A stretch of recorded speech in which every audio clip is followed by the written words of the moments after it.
이른 아침 골목길이 아직 잠들어 있는 시간. 철문을 여는 소리에 새들이 놀라 날아오른다. 안쪽에서 오래된 라디오 소리가 들려온다. 58살 이종길 씨는 오늘도 철물점 문을 연다. 아내가 떠난 지 7년. 가게는 이제 그의 삶이자 집이자 친구다. 요즘은 이 시간에 오는 손님도 없어. 그는 혼잣말을 하며 커피를 내린다. 라면 박스 위에 앉아 마시는 인스턴트 커피 한 잔. 하루를 시작하는 의식 같은 것. 가게 안은 정리되어 있지만 오래된 물건들이 가득하다. 못, 망치, 정의선, 수도꼭지 부속들. 요즘은 인터넷으로 뭐든 주문할 수 있지만 동네 어르신들은 아직 이곳을 찾는다. 종길 씨, 이거 물 새는 건데 바꿔줄 수 있나? 그럼요, 어제처럼 똑같이 해드릴게요. 그는 뚝딱뚝딱 고치고 조이고 웃으며 배웅한다. 그에게 장사는 남는 게 없다. 하지만 그는 오늘도 철물점에 앉아 있다. 이 골목은 그에게 특별하다. 30년 전 아내와 처음 장사 시작했던 곳이다. 우리가 가게를 하나 차리면 사람들한테 꼭 필요한 사람이 되는 거야. 그녀는 밝고 따뜻한 사람이었다. 장사보다 사람을 더 챙기던 여자.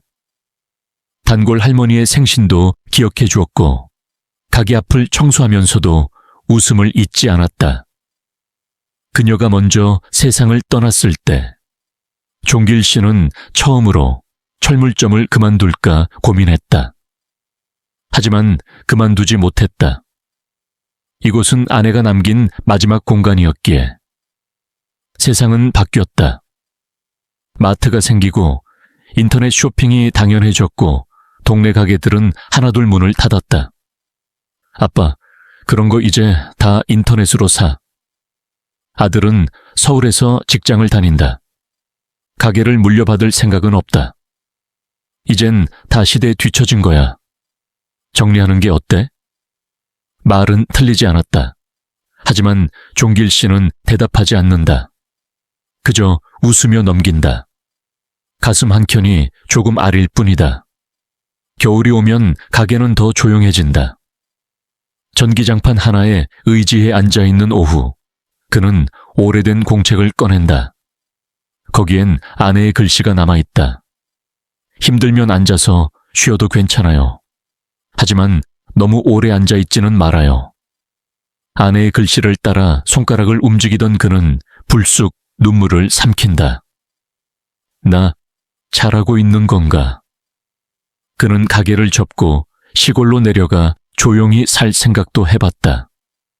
하지만 또 그만두지 못했다.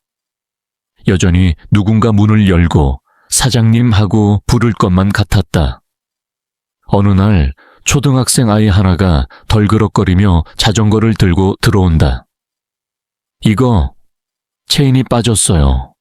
종길 씨는 자전거를 받고 한참을 들여다본다.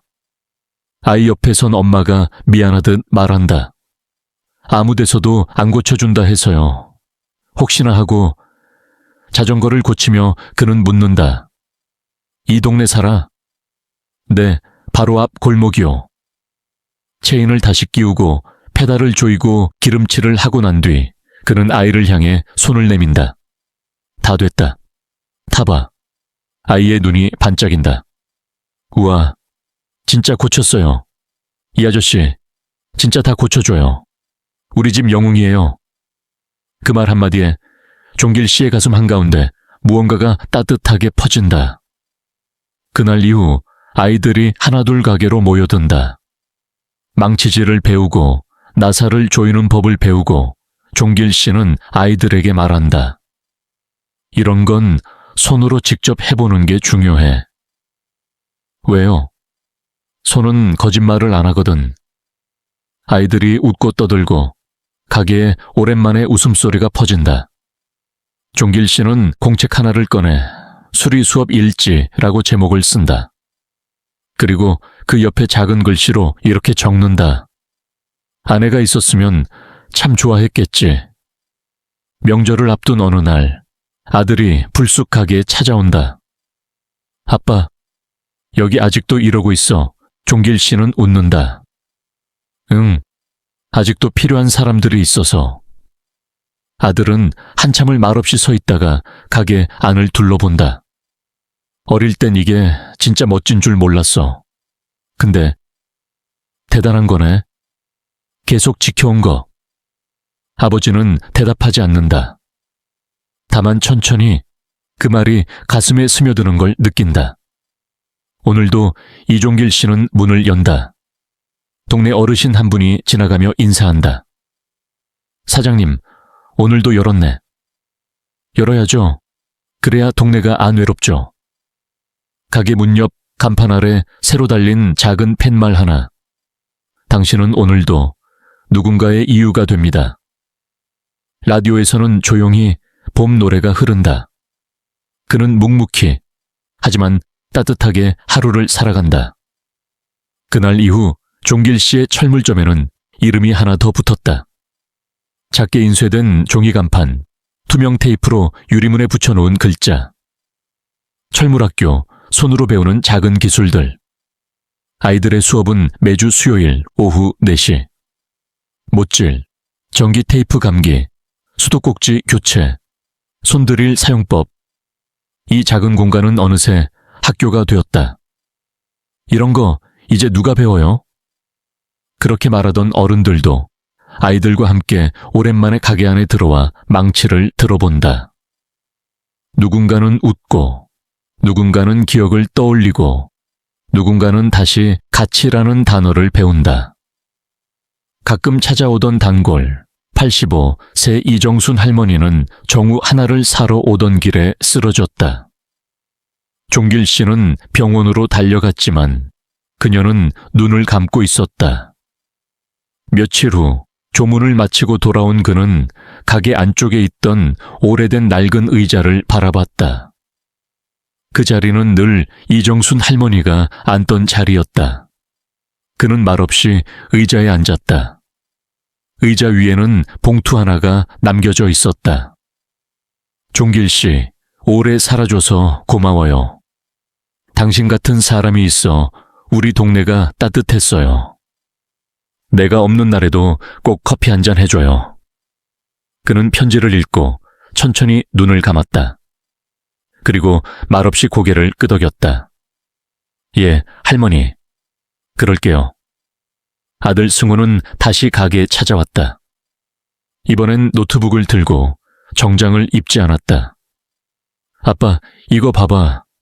모니터에는 작은 웹사이트가 떠 있었다. 철물학교 종길 아저씨의 송이술 수업. 내 친구 디자이너랑 만들었어.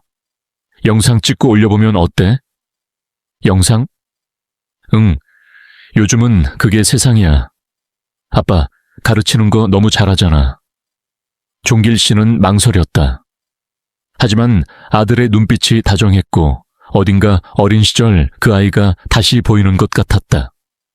그래, 한번 해볼까? 촬영 날 동네 아이들이 카메라 앞에서 서툰 인사를 한다. 안녕하세요. 여긴 철물학교입니다. 종길 씨는 조금 어색하지만 웃으며 망치를 든다. 오늘은 못질을 제대로 해보자. 첫째, 망치를 너무 세게 잡지 말고. 그의 목소리는 카메라 너머로 퍼져간다. 손은 여전히 능숙하고 표정은 진지하지만 따뜻하다. 촬영이 끝난 후 그는 조용히 아들에게 묻는다. 사람들이 이런 걸 볼까? 아들은 웃으며 대답한다. 아빠, 이미 좋아요 500개야. 몇 주 후 작은 택배가 가게로 도착한다. 보낸 사람은 경기도의 한 중학교 선생님. 박스 안에는 아이들의 손편지가 가득하다. 사장님, 영상 보면서 저도 집에 있는 전등 고쳤어요. 제 꿈이 고치는 사람이 되었어요. 할아버지 같아서 좋아요. 그는 편지들을 천천히 읽는다. 그리고 다시 한번 깨닫는다. 그가 해온 일은 장사가 아니라 살아있는 가르침이었다는 걸. 가게 문 앞 철제 간판이 바람에 살짝 흔들린다. 종길 씨는 커피 한 잔을 들고 의자에 앉는다. 골목길 저편에서 아이들 웃음소리가 들려온다. 내일은 드라이버 수업 해야겠네. 그는 작게 중얼이며 따뜻하게 미소 짓는다. 카메라가 천천히 철물점을 비춘다. 그 아래 작고 반짝이는 글씨 하나. 당신은 여전히 누군가의 이유입니다. 지금까지 시청해 주셔서 감사합니다.